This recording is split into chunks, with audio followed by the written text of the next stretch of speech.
the idea of a hive mind is not a crazy conspiracy theory anymore. We're living in a cybernetic world.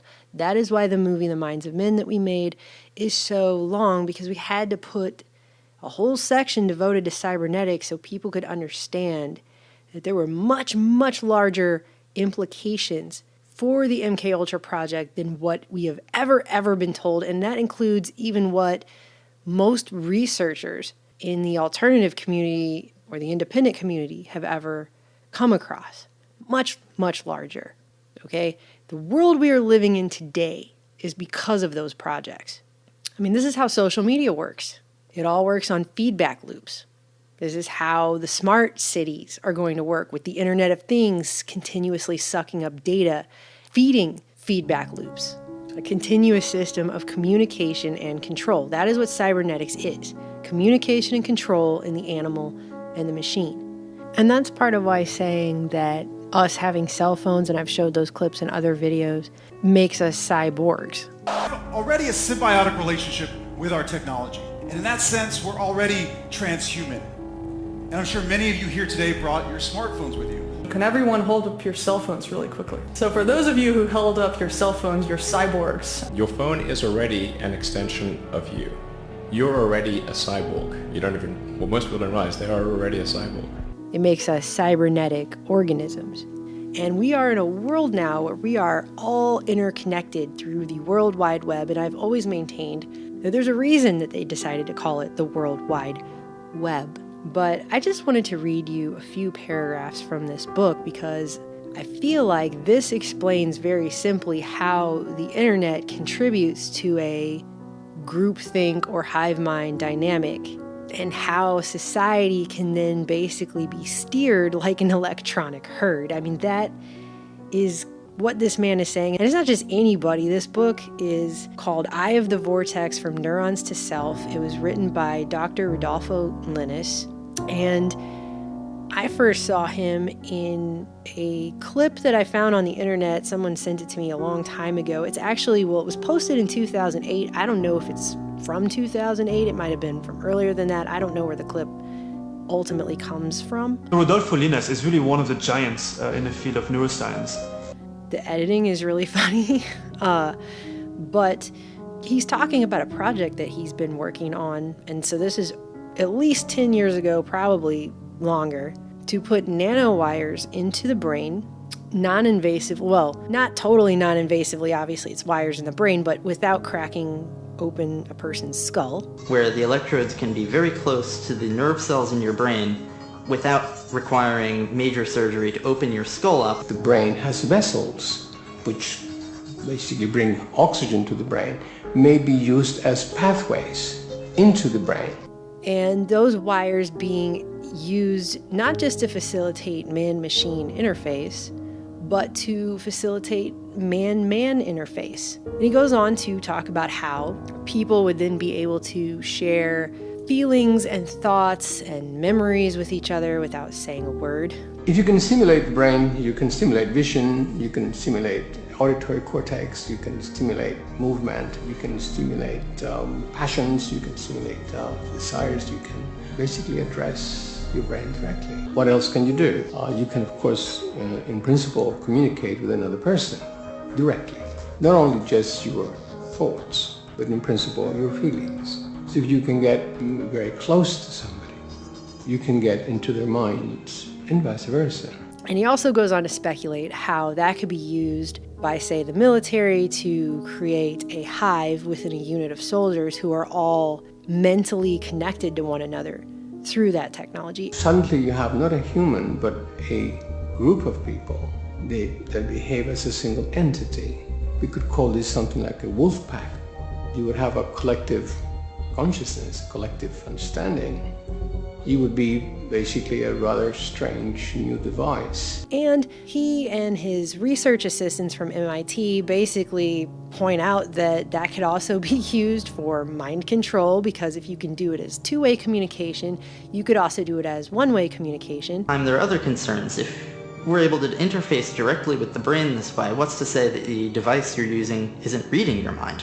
or controlling it. And I think the guy's pretty naive about it. We should be controlling things. Things should not be controlling us. When he mentions it, he also mentions the NSA showed up while they were working on the project, and he felt they had some pretty sinister reasons for being there. National Security Agency, the NSA, visited us. I think some of their interest is potentially sinister. Yeah. I mean, you can't say that at one point and then turn around and be so naive about the technology you're working on. But whatever, it's like that all the time. I think that every time I do one of these reports, these people that make this technology, they cannot be this naive about the potential downsides of such things. But anyways, the last chapter in this book that this neurologist wrote is called The Collective Mind. And he says, the tyranny of the majority has always been an issue. The ability of the mass media to affect public opinion has been demonstrated many times, although, as we have said, mass media is not interactive like the web, or as responsive to one's ideas as the web can be. So far, the public has been largely a passive receiver of information. However, for the first time, because of the incredible speed, range, and volume of communication the web brings, public opinion could truly become public, with its inherent advantages and disadvantages. Here is where the problem with numbers arises. The web, precisely because of its speed and volume of information flow, may perpetrate the notion of weighing the value of ideas or beliefs based simply on the number of people reporting that they adhere to them. So rule by majority. Not just tyranny of the majority, but of a biased, self-selected one at that. 200,000 people contributing their opinions on an issue on the web think this or that, ergo it must be true. Ultimately, the inertia of numbers develops a life of its own and determines whether we like or believe something or not, thus giving rise to the self-fulfilling prophecy. And this phenomenon will undoubtedly be accelerated by the machinations of the web. And there are hundreds, if not thousands, of examples of that. I mean, people can cause bank runs on Twitter just by sending out a picture. It doesn't even have to be from today. That's how easy it is to manipulate thousands and thousands and millions of people with technology. It's just that simple. But that's not the end of it, okay? As individuals, we know that generalizations based on popular opinion are unreliable.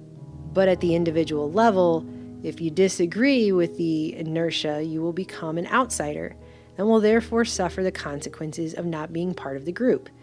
Which, if you watch this channel and are anything like me at all, then you probably have felt that in your personal life. I know that I have. Before I ever started even really talking about these things publicly, just privately amongst my friends, I lost all the friends that I had.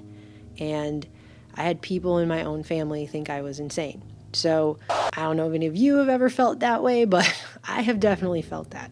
Indeed, if anything one says can immediately be criticized by millions of people, it will quickly become very difficult to separate oneself from the beliefs and feelings of others. Under such pressures, homogenization of thinking will, of necessity, take place. It's called globalization. Creating positive narratives for a global community. But I am most proud of the fact that all of you have joined us in this global community. As the web becomes more intelligent, these machinations will have a strong influence on self-perception, and the very concept of self will become redefined. The upside, of course, is if you can understand, if you can feel like other persons feel, the possibility is that you would understand better. So we could in fact become much better human beings. The downside is, of course, very clear. You begin to lose your individuality. The concept of ideas as belonging to oneself will be diluted by the fact that any idea given to the web will either gain acceptance, immediately being commonplace, or will be immediately rejected or censored, as in the case that we are currently seeing with Google. This will whittle away our ability to discern individual identity, our possession of ideas, in essence, what forms the backbone of our beliefs in and of self. We will be evolving into a rather different social entity. A homogenization of thought cannot help but occur, and this will, by further feeding the inertia of numbers, cycle against itself in a very implosive fashion. cycling against itself. Once again, cybernetics, feedback loops, cybernetics. Google search, where we're all sort of plugged in as like nodes on the network, like leaves on a big tree. We're all feeding this network. Homogenization of thought will lead to the homogenization of society, a sobering prospect for the future. And Google plus all the humans that connect to it are one giant cybernetic collective. This is also true of Facebook and Twitter and Instagram and all these social networks. They're giant cybernetic collectives. Anyway, I'm not going to read this whole book to you, obviously. I just wanted to show you that if public opinion then, using the internet through which we are all connected, can be largely swayed, and a huge majority decides they really think, feel, and believe a certain thing, and people who don't are ostracized, censored, shut down, their stuff is buried, their websites get hacked, they get taken out of search results for their videos, the stuff they write gets black-holed. I mean, you can see how the homogenization of thought will occur. I mean, it's already occurring. I'm shocked and surprised most times about some of the stuff that I see in the news these days and how much people are easily led to believe things that are against the best interests of the world and themselves. Following the herd has never been a very good idea. But this is a neurologist now explaining basically that that's what cybernetics is going to lead to, and the programming of society. That's essentially what this is. The key to cybernetics has to do with perception and the isolation that we all have now. We're all interconnected because we're all on the web, but we're a lot more isolated than we've probably ever been. Do you think technology, cell phones, TV, internet access overall has made society more free or less free? What are your thoughts? I think it depends on how you look at it, because with technology we are open to more things, but it has confined us to a lot of limited things as well in like another perspective, because that's all we do now, as like if we were to come together at a social event, all we do is take pictures, go on the internet, go on our phones. You just don't see big neighborhood parties at the end of the block anymore and stuff like that, and kids playing outside very often because they're all inside and they're on computers and tablets and devices.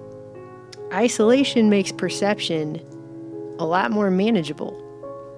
So if the parameters of perception are being set and managed in a certain way, and the information is being managed and curated in a certain way, then you can get all of society to cheer for what you want to get all of society to cheer for, or get outraged at something, or whatever. And then you have platforms like Facebook and Twitter where you can monitor public perception and figure out how to tweak that. And I mean, if you really just sit and think about what I'm saying and what this neurologist just wrote, it's like steering a digital herd.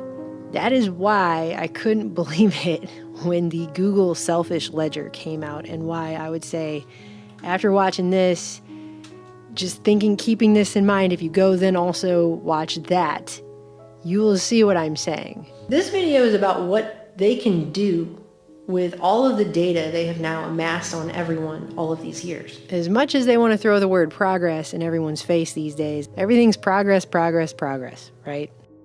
You step back from all that and actually just take a look technologically at how society is being run on cybernetic feedback loops of communication and control, and then ask yourself what exactly it is we're progressing towards. We will be evolving into a rather different social entity.